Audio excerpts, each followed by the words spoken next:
So anyway, now ask me a couple of questions. You a couple of questions. Yeah. So let's go a bit further back. Okay.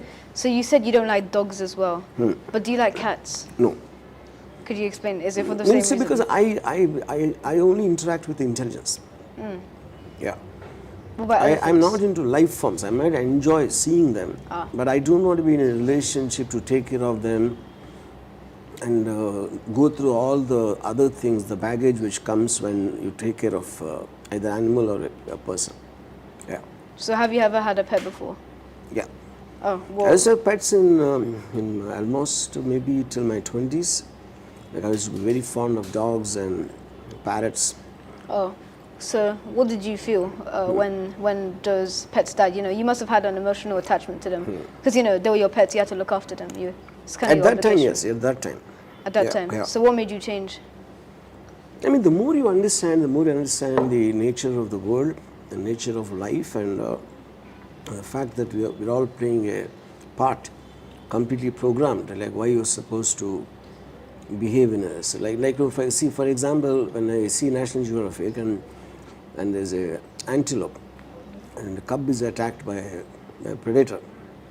So it just tries, and the moment it comes onto the antelope, it runs away, leaving the cub, you know.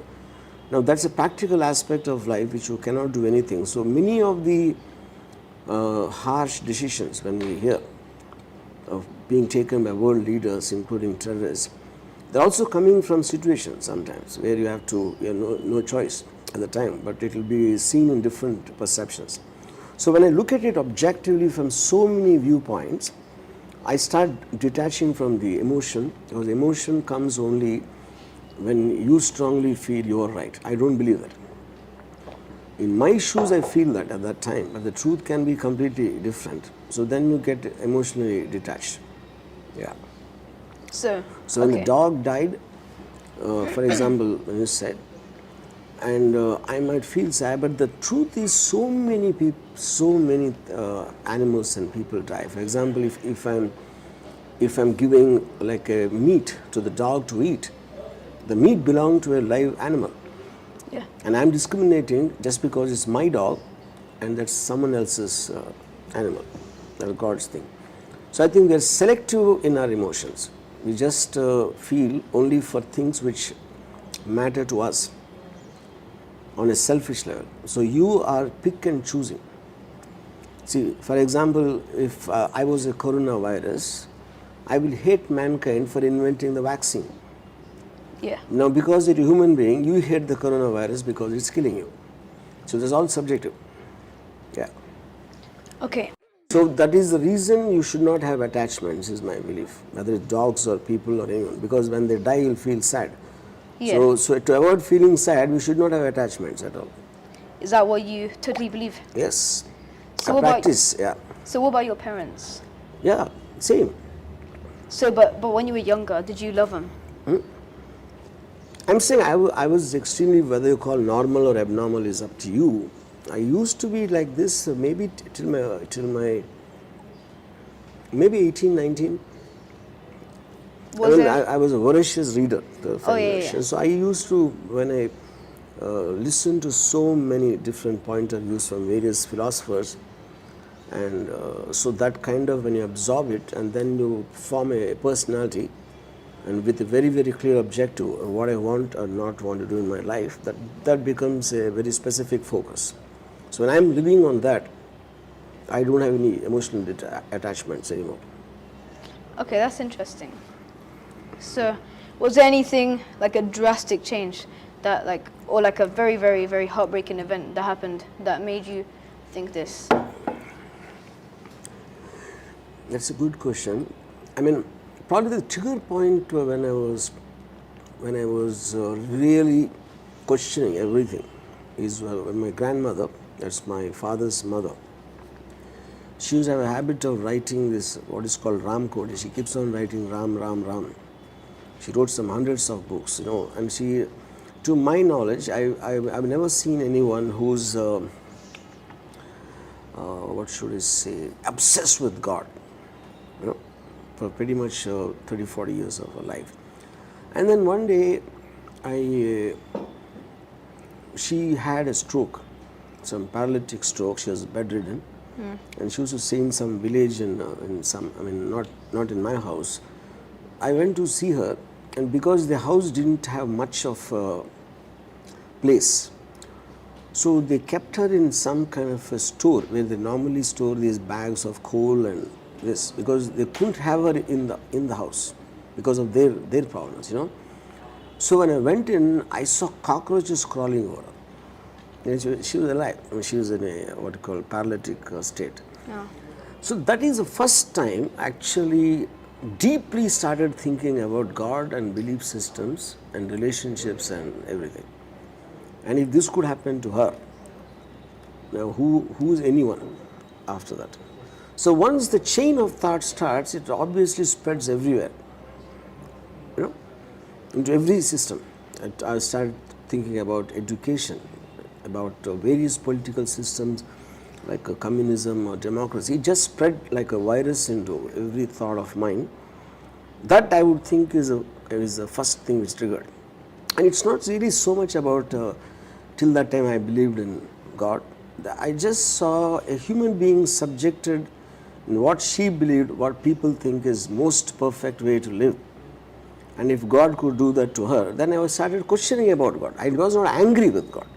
I was questioning the whole fundamentals of where that came from. So I saw in a few interviews that you're very, very practical. Like you get to the point. So do you think that practicality will change people for the better? You see, when I'm kind of faced with a problem, let's say, I just think of solutions. I don't think of the problem. I don't worry. What's the option I have?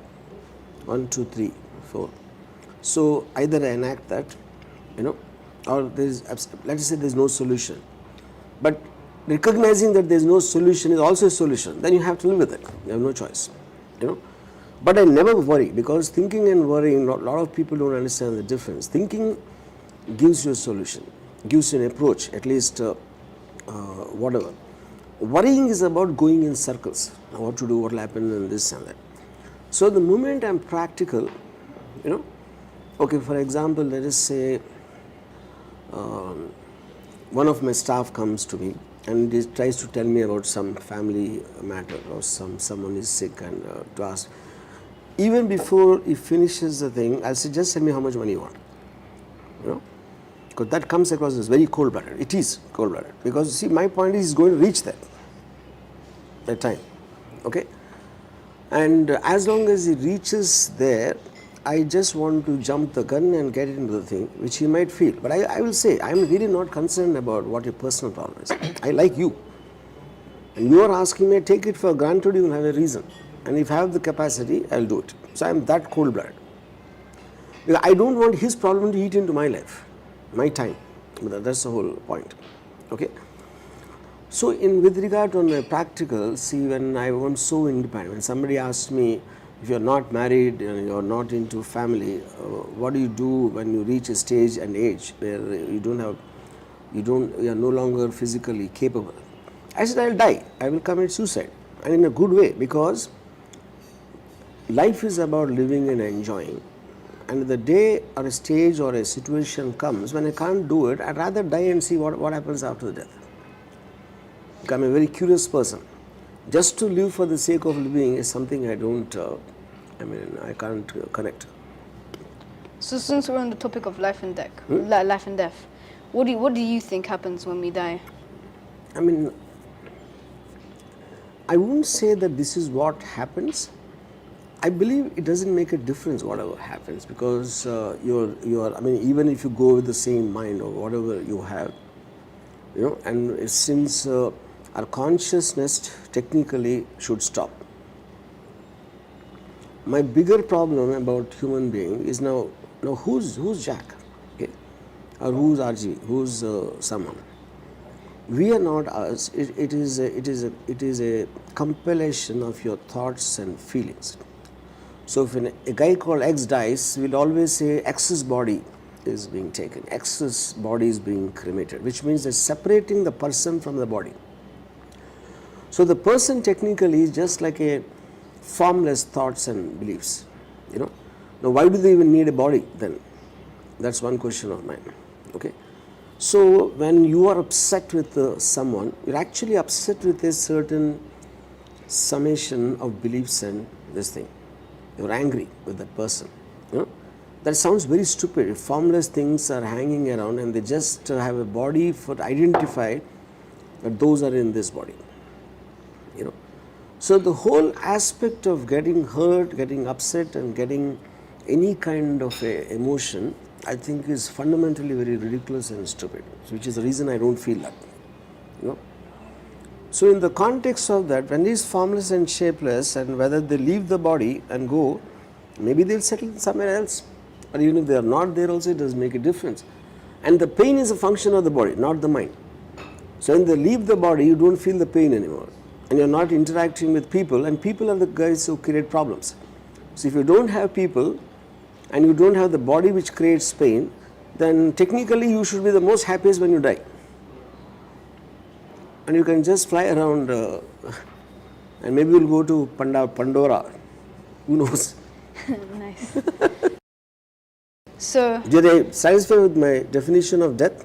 yeah. Oh, yeah.